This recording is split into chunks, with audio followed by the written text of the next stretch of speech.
Hey, Inspired Church, Pastor Nolan here. We are having Saturday Night Forum right now, and it's going to be a special one for you and I. We got my good friend, Pastor Kevin Loo of Collective Church out in Kuala Lumpur, Malaysia. He's not only a pastor, he's a father, he's a husband, he's an artist, a businessman, a painter. He has his own shoe line. Come on now. He is going to be talking with us today. We got a lot of wisdom coming your way. So lean in. Share this with your friends and with your family. Saturday Night Forum. Let's go. Let the Word of God reach us, not just us trying to read the Word of God. Let the Word of God master us. Don't take the Word of God like a textbook to be studied. The Word of God is not so much information about God, but the formation of our hearts. Today I have father, husband, one of the most creative guys I've ever met, pastor, businessman, artist, the man, the myth, the legend, Pastor Kevin. So Hi. awesome, Hi, buddy. How are you? Thank you. Yeah. You're fine. I'm thankful for you to take some time to be with us. It's just really in this, what is that phrase they say, the unprecedented time, right? Yeah. That's what they have been saying, unprecedented. Yeah. Yeah. So like I was asking, how are you? How's the family? Yep. They are good. I think the kids kind of like set into a routine. They probably forgotten that there's a swimming pool somewhere or there's a bicycle. Right. So they go to school in the morning, online. Okay. And then we kind of like fix the rest of the thing, like lunchtime, nap time. And then we give them a bit of screen time every day. And then after that, dinner time, family time, kind of like fixed it. So Yeah. they're quite okay. Yeah. Can you do that for my kids? Well, that's the plan every day. More often than not, they don't follow. So we'll survive each day differently. How long have you guys been in quarantine? Today is Thursday, 44 days. Wow. That's a long time, man. That is, I know. And we live in an apartment. Okay. So yeah, it's tough. I feel you. I'm in the same boat. Right. Yeah. And, How much longer did they say? okay, we are officially until May 12th. So Okay. we have what days today? This is the last day of April. So we have 12 days to go. Yeah. But Ours we is until people go until the end of the month. yeah. Mm. Ours is until May 15th. May 15th? Yeah, and then but it looks like they're gonna do a general quarantine after that. And Right. so it's going to be, I mean, it's going to still be different. It's a new normal, right, for all of us. Yeah. Yeah. And so different pace, different all of that. Uh-huh. I love how you were sharing your just the rhythm for your family. Yeah. And I think that's one thing that a lot of us here, a lot of people who are going to be viewing have, young kids who are in our church. We have a lot of entrepreneurs, businessmen, families, businesswomen. And one of the things that people were saying was that their living space has become their workspace. Oh yeah. and it's been tough. It's stressful. Yes. Yeah, it's going to be very different moving forward. Yeah. How's church first before we talk about Yeah. like how's church right now? For us, church has been really good because we've gone all online, of course, and we've been doing different online experiences. But the strength of the church has really risen because of the relationships. Mm-hmm. And that's what's been holding it very well. Just all the Zoom meetings and Right. the Sunday services, people just hanging out, chatting and having fun. And how about you? How's the collective family? So sorry, one more question. Do you guys get to take the praise and worship together or individually now? So what we do is because we're a location in Manila, our central location's in in Hawaii. Yeah. And so we use the worship from Hawaii's recording. Right. Yeah, just because in Manila it's more strict of who could move around, and so we can't have our whole worship team get together. and our equipment at people's homes they can't really record well. Right. So we've been doing that, and then we've been recording the sermon on Friday. Friday, yeah. Then piecing it together. If you could you actually gather to record a praise and worship? Like, is there a limit to how many people can gather in the Philippines right now? Yeah, there's a limit, and it really depends on your area. Okay. Yeah. And it depends. It's harder for us because not everybody has a car, and there's no public transportation. Right. So So if you're in a car with more than one person, you'll get stopped by the military or the checkpoints. Yeah. Pretty much the same here. Yeah. We are the same. We're not even allowed to have gathering at this point, not beyond one person, unless you're at home with the family. Oh wow. So you can't really like do praise and worship with 3 people on screen. Basically, at the same place. So I was having a mentoring session with some pastors yesterday, and I was reminded by one of our leaders. I mean, she moved to Singapore now.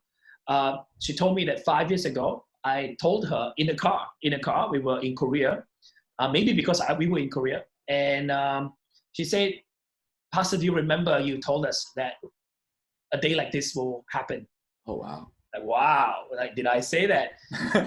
I told her that when we were in the car, I said, a time will come, probably church will be totally online. And so we got to really start preparing now. Wow. So that was actually 5 years ago.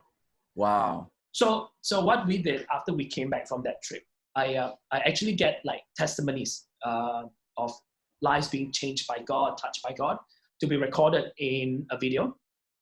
So we can edit the pictures, the videos of their past with some music, Bible verses, caption, whatever they say. Right. So we have been compiling them. So we actually took away live testimony on stage. Okay. Yeah. So we would just play those videos. The reason was, number one, if you have too many testimonies, you won't remember them. Yeah. But if you produce them in a short clip, like 3-4 minutes, it becomes, you can archive them and people can watch it again and again and again. So because of that, I think Collective, we are a bit more accustomed. So it was still hard adjustment nonetheless, but we kind of like move into that a bit easier, I would say. Yeah. Yeah. That's really good. I mean, but for that. Yeah. I mean, I'm going to steal those ideas. We learn from each other. No problem. Yeah. Yeah, we have a lot of what we did was we were doing video testimonies and then we went back to live testimonies. But at the end of the day, when I'm looking back at it, you can't really replay those live testimonies. Yeah. But I guess when you have 2 options, it's very difficult for people to give up live testimony on stage. Yes, true. Right. Yeah. So they're kind of like, Pastor, we watch too many videos now. Can we have a real person on stage? So you have to strike that balance. But at the same time, as a pastor, video is way safer. The time control, whatever they say is vet through, so that you don't want anything that you don't know what to expect from the people coming out from their mouth. And then when it's live on Facebook, you really don't want it to go out and, it really affect people. So, yeah. So what do you think? I mean, what do you think is going to be our new normal after all of this?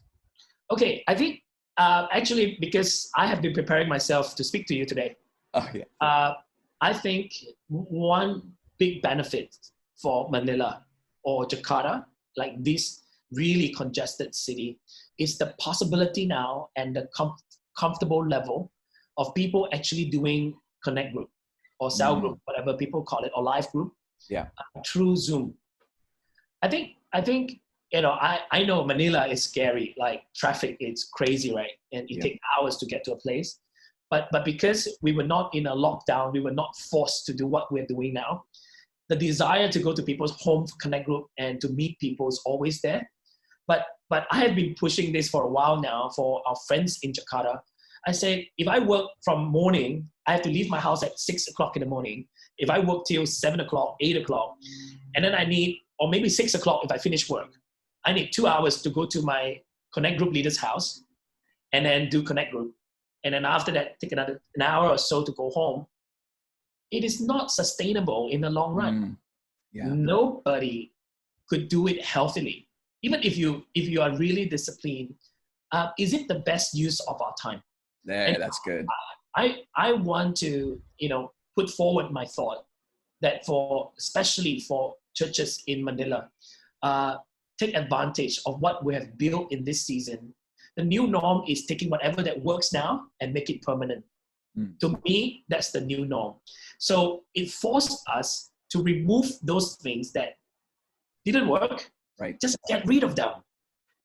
So you probably still want to gather the Connect Group physically, but you don't need to do it every week now. You can probably do it once a month or once every 2 months, according to the comfortable level of the church. And then when you do it, you really do it well. Like you have food, you have praise and worship, you have people coming, sharing testimony. So it's like a mini church gathering. Yeah. But empowering leaders to do that. So, and then I'm not surprised if church will come to a place where we can only gather physically once a month. Because of a physical distancing. Right. The hall cannot take in as many people anymore. So our church, we run like 1,500 people, 1,500, every weekend, right? If we have to follow social distancing, I can probably take in like 300 people per gathering. I'm not going to do 5 gatherings just for the sake of that. And I don't think people are comfortable to come. Yeah. So we have to really rethink how we want to move the church forward. So true. So true. Yeah. Especially, just those connections with the Connect groups, like you were saying. Yeah. Because I remember when we would meet and just exactly what you said, people would come from work, then they would have to commute through rush hour. Yeah. And then once they get there, they're very hesitant to actually buy food because they've been saving up their money, right? Because most of the people who are working, they're the breadwinners for the whole family, even extended family here. And so this is it, when we've seen it here. People have been connecting. People have been going on Connect Group through Zoom or Messenger or Viber. Yeah. And I like what you said. If it's working, it should be. You can make it permanent for that new normal. Yeah. One thing I was wondering though, because I got the experience to go to Collective last year. Right. Yeah. Thank you for coming. Yeah, it was amazing. My first time to KL. The food is amazing. Thank you. Yeah, we have a variety. I told my friends and my wife, I was like, when we came back to Manila, everything's so bland. I'm used to the flavors of Malaysia. Yeah. But when we went to Collective, Pastor Kevin, you guys are so creative. From the setup to the art to the structures, even to your building. And I think that came from you, or did you build that creativity? Was it? Okay, I don't think I built that purposely per se. Yeah. But I think being creative, I allowed that to flourish in our church. Also because it is something that I like, and people that resonate with that tend to find that there's a freer expression of creativity in our church. So I kind of like, you know what, if it's not against the Bible, it's not against God, please explore. So the creativity, it's really giving the space for people to explore their world. So I have a lot of creatives that, they have done hair products, they have done cologne, they have done design work. I think it is really as leaders, as pastors, that whatever you allow to grow, it will just flourish. I always believe that as a pastor, my job is to create a platform for different ones to be able to fully realize who they are. So I'm not going to dictate what they do. I allow our marketplace ministry to thrive in the business, and I have a platform for that. So yeah, so I did not like, okay, let's build a creative church. That was not the plan right from the start. No, yeah. Okay. Yeah. I mean, how do you think we would stay, like, how do we allow people to stay creative during this time? Or if we're not gonna be meeting together, you know? Yeah. Okay. Interesting that you asked that question, because I posted that yesterday about being creative. I think creative process, it's there's a lot of things that people do not see in a creative process. And the biggest thing about the creative process is the routine of every day, right? And so you play basketball, right? Yeah. Right. Okay. Before you know how to do tricks, you just have to get the basics right of playing basketball. Right. Like Right. how you carry the ball, how you the basic dribbling, shooting, going to the basket. If you are, if you're strong enough, you can slam dunk. But those are the basic, right? So you have to do the routine, you have to do your court run, you have to get used to the basketball. And when you're really, really good with the basic, now you can explore tricks. Yep. You can be fancy, right? You can try all kinds of stuff. You can turn around before you shoot. You can do, all that stuff. I'm not a basketball player, right? I'm just saying this in my imagination. Yeah. So if that is true in sports, in one area of our lives, then it is true in every area of our lives.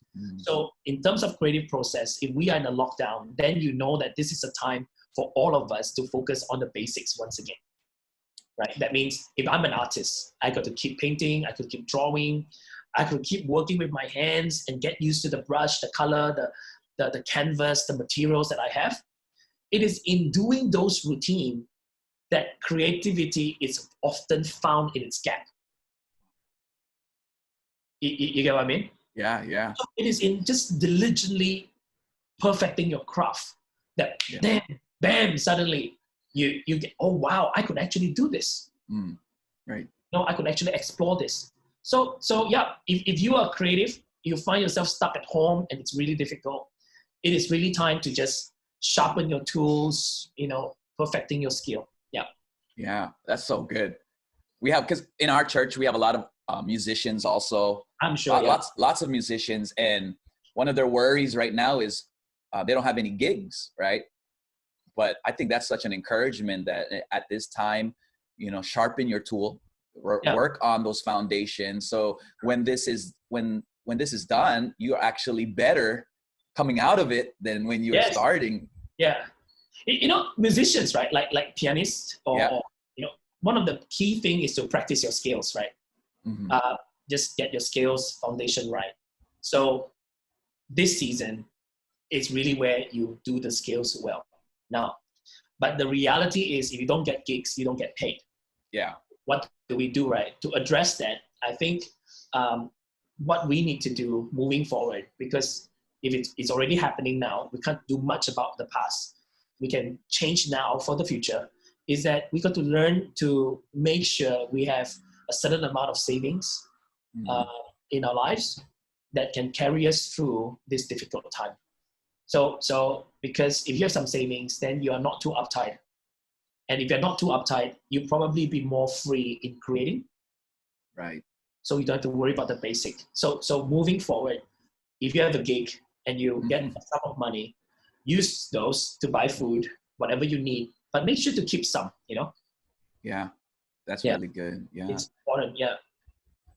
How has your how's your business been going? I know you have your own line. And Okay, so we started in December. It was great. Like I saw a lot of shoes, but this season is kind of like down. I mean, it's shut down on online business and all that. At least for me, I also didn't think that it is right to push for sales at this point of time.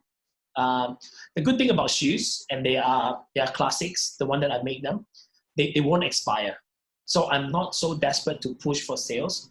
And I think it's crazy, right? When the world is just trying to survive, shoes is not a necessity because they have, So yeah, I'll just hold that for a while. But business has been good prior to the lockdown. Yeah. Have you been painting also?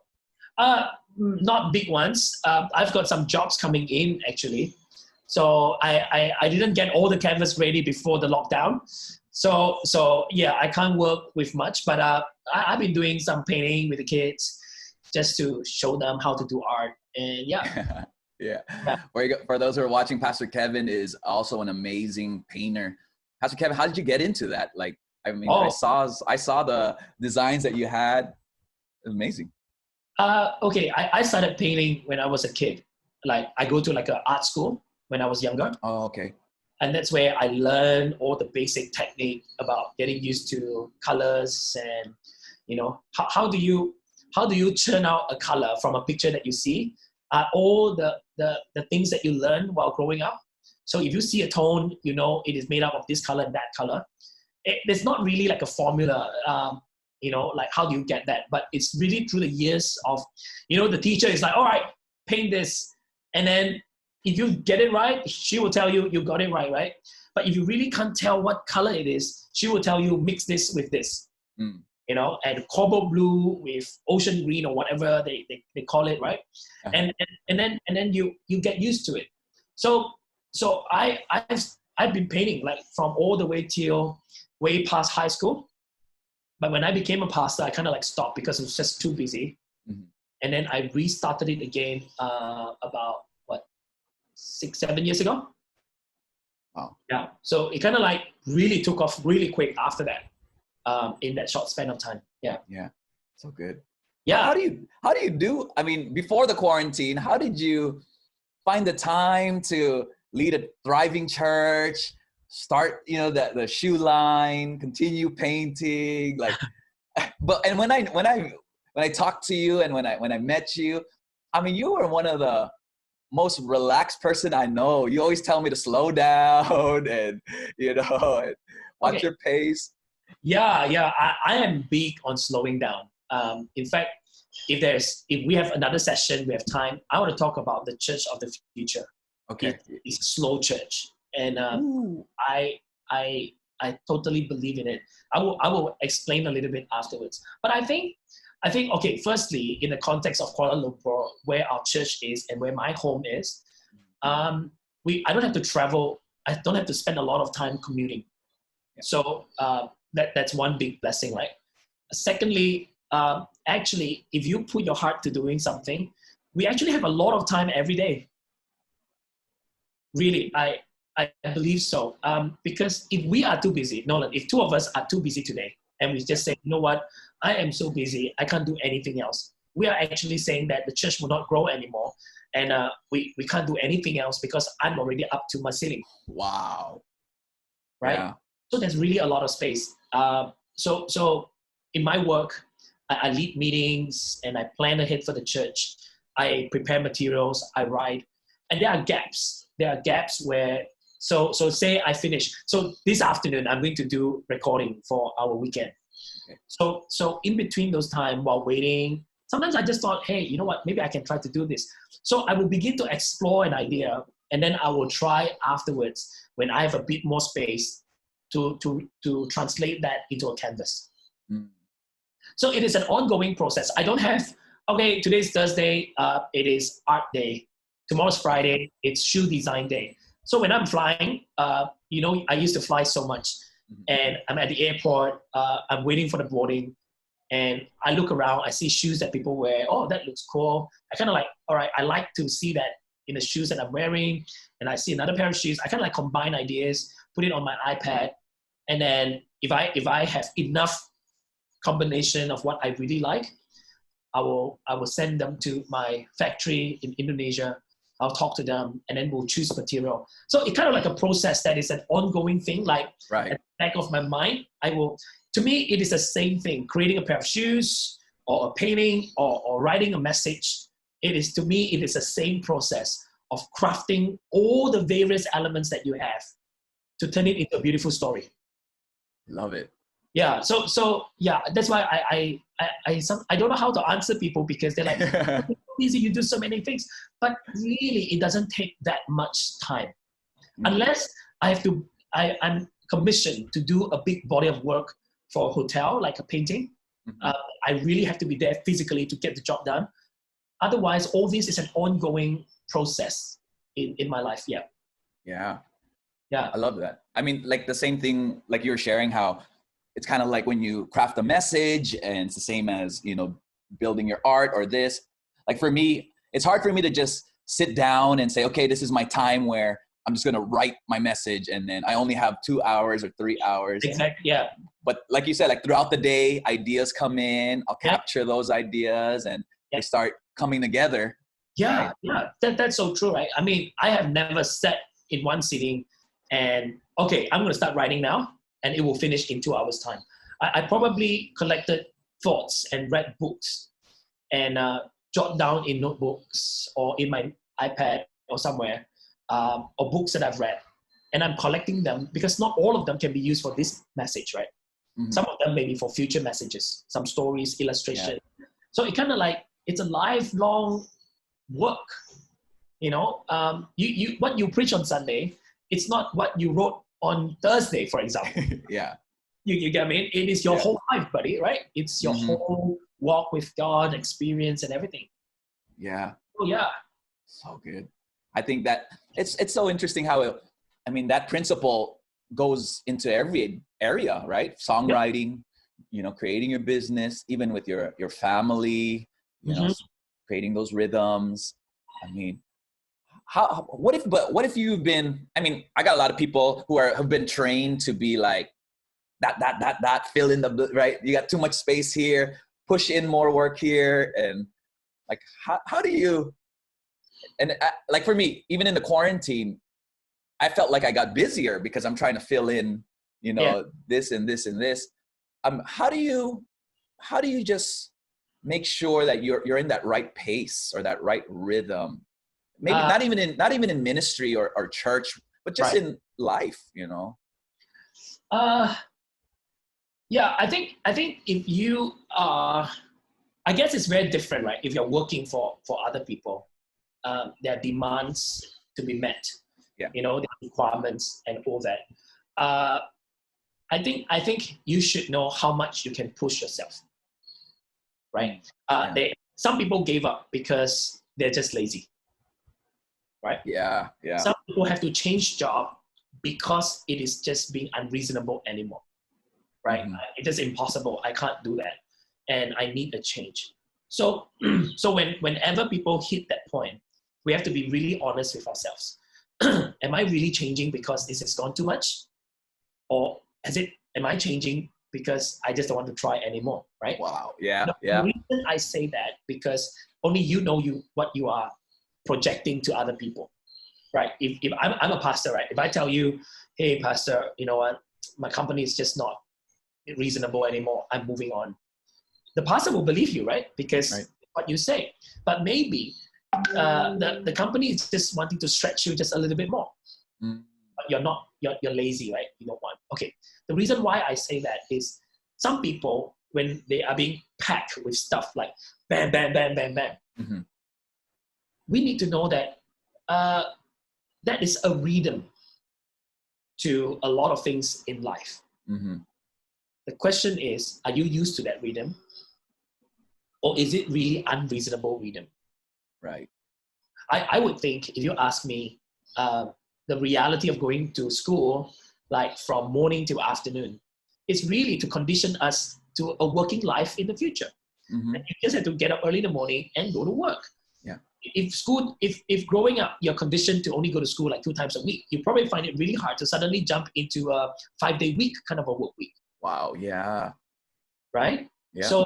So I think if we are not careful, that's why I think in university, when you suddenly have like 3 lectures in a week, and then once you graduate, you are being demanded for work from Monday to Friday, morning, afternoon, and then night.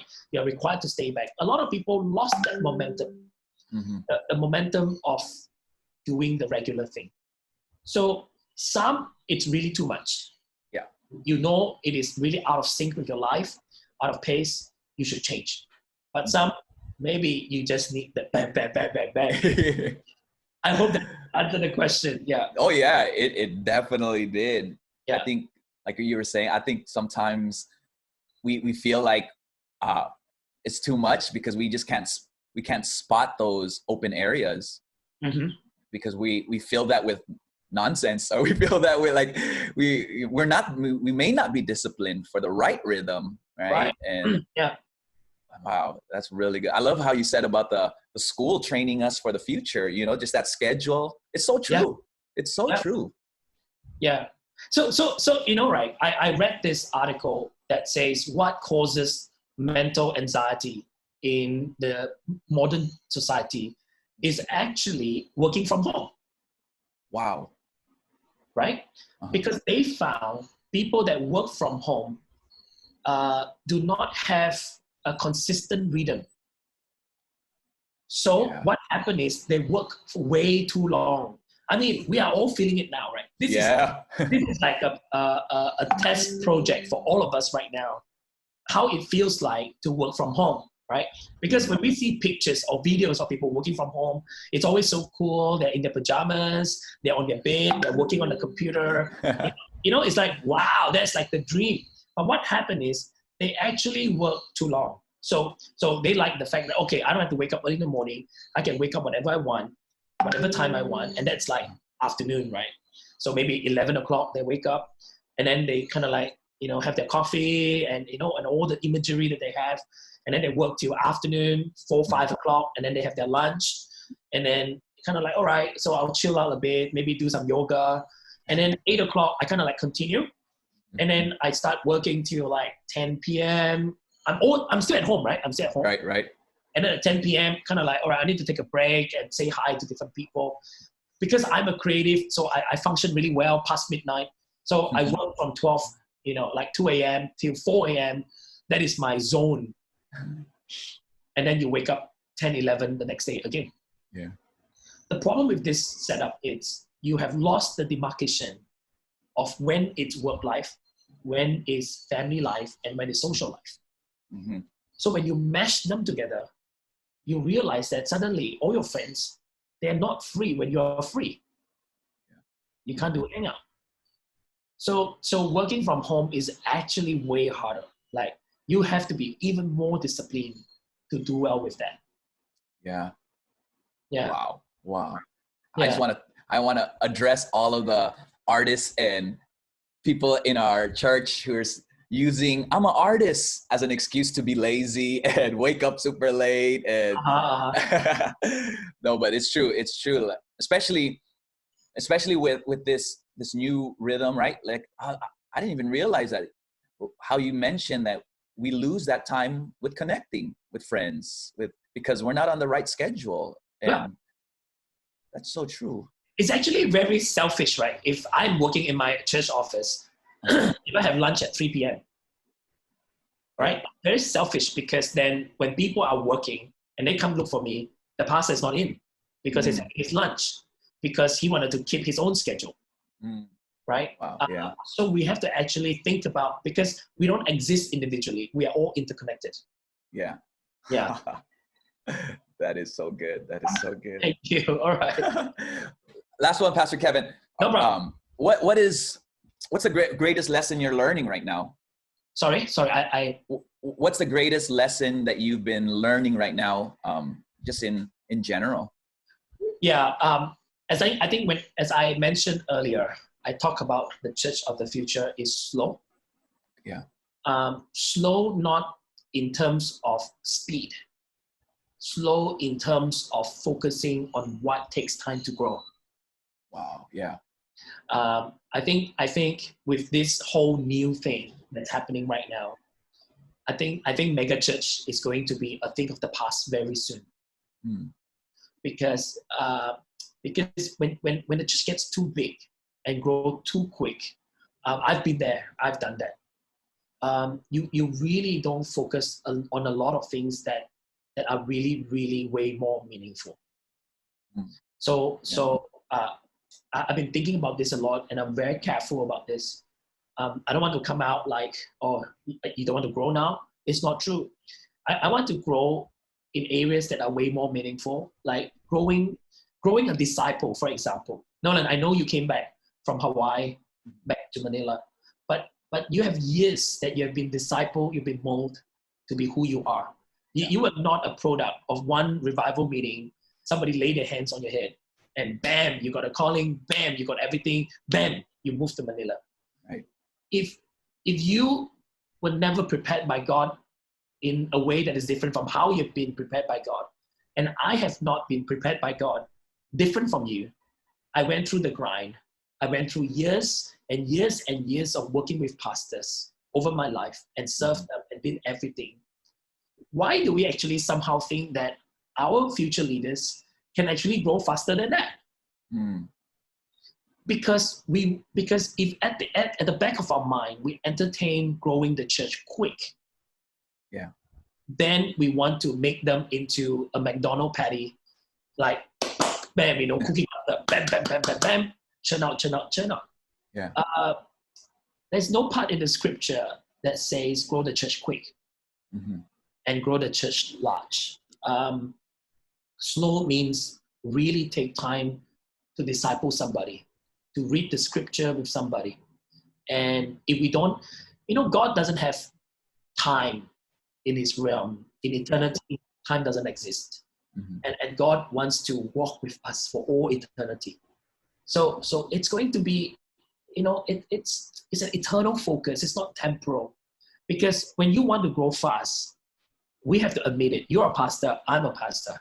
If I want to grow fast, the thing that is at the back of our mind is, I want to grow faster than the church down the road.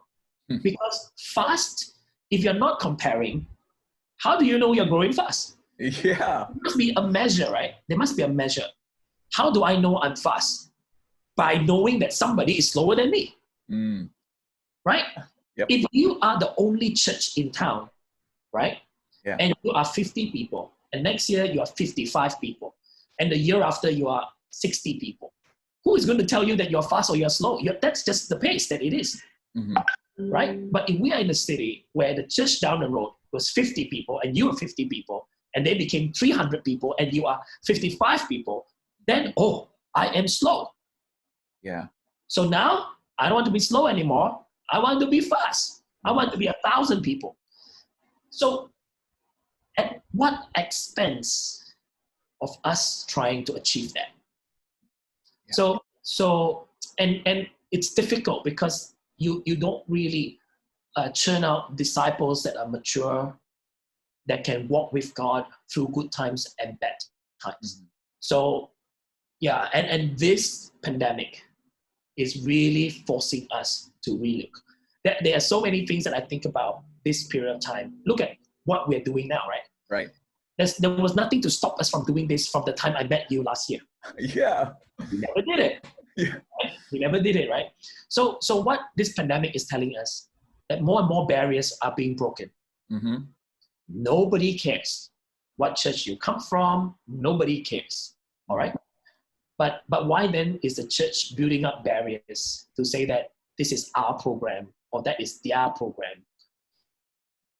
The internet has broken down all these walls, and we really have to see that it is the best time for us to be known as a church. Beautiful. Yeah. Right? If you have good resources, I don't have to recreate again. If I have good resources, you can take worship. I can take your message.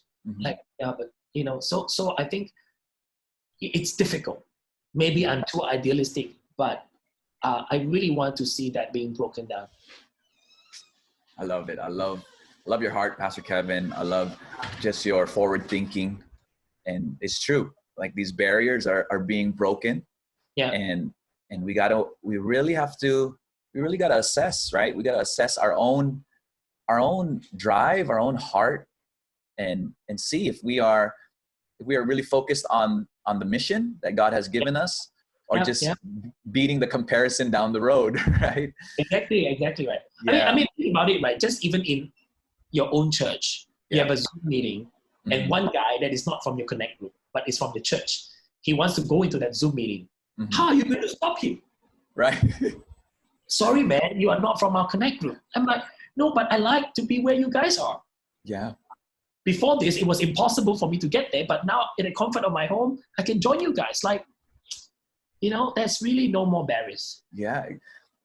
One example, we have this thing called Growth Track. And so it's someone who wants to get connected to the church and just grow. We had someone jump in from Saudi Arabia, and they woke up at 5:30 a.m. so that they could be part. Yeah. And so we're like, wait, you can't just be like, you're not from our church, so you can't be here. You can't do that, right? It's just that hunger of growth. People want to grow, and they'll find that opportunity. Yeah. Yeah. I mean, we have people watching our church gathering, right? From America, from Australia, from Taiwan, from Mauritius, from Africa. Like, if I think about it, why do you want to be on, right? But then they want to be on, and they could never come in the past, but now it's available. Yeah. So we really have to think future really very differently moving forward. Yeah. Well, thank you, Pastor Kevin, for just taking this time. I think we really got to set up another one with maybe just even leaders, pastors, and talk about that topic that you shared about, church being slow and church of the future. I mean, that's a cutting edge, forward thinking idea that we need to start developing now and not wait until. Because the worst thing is we go back to how we were doing it after all of this is done. Yeah, a lot of people are just hoping that once this is over, I'm go back. Yeah. We are rethinking how we want to do our church office now, because the reality is it is working, right? Mm-hmm. I haven't seen them physically. More and more people are watching us online. My staff are connected. Of course, not the only thing. It's not physical. Moving forward, how do you want to plan out how the office is? I was just reading another article that says in England, big office spaces are going to be a passé, like it's going to be over soon. Nobody needs that. Yeah. So yeah. What is the feeling in Manila like? When do you think the government will allow you guys to gather again? It seems like it's going to be around September. September? That's just the date that they threw out, because they're going to start opening areas, but venues of any mass gathering, malls are not going to be open except essentials. Right. The way they're going to do it is they're not going to have the AC on. so you can't really hang out, only for certain places. And hotel venues are still going to be shut down. And so either September would be the earliest, but it all depends on how many people continue to get the virus. Yeah. We in Malaysia, the indication is there'll be no gatherings, public gatherings, till December. Wow. Yeah. So, and in my heart, in my mind, I'm preparing the church to have no physical gathering till June next year. So I think as we draw this session to a close, I think I want to encourage you to just imagine if we will never go back to a physical gathering till much later. How do you want to plan the church moving forward? And I think that's important, right? People always tell us, right? Plan as if Jesus is not coming back in 1,000 years, but live as if he's coming back tomorrow. Yeah. So we got to really think about this, because even if it's open back, you can't have everyone in the same place. It's too much risk for the church and for the members, right? And the vaccine is not going to come out anytime soon. So yeah. Thank you, Pastor Kevin, for your time. For those who've been watching, exactly. You don't have to be a pastor. You don't have to run a ministry. But if you're a businessman, if you're an artist, if you're, wherever you are in the field, I think it is also important to take that advice, is to think through how it's going to be, as if you were never going to go into your building, or if you're never going to just make this a new normal. And what's going to happen is, don't allow fear to hold you back, but allow creativity to think of new ways to launch into that future. Yeah. So thank you, Pastor Kevin. Thank you for taking this time. Thank you. Let me know if you want me to speak to some leaders. Yeah, I would love to. I'm here. All right. All right. Have a great day. Bye. Bye. Yeah.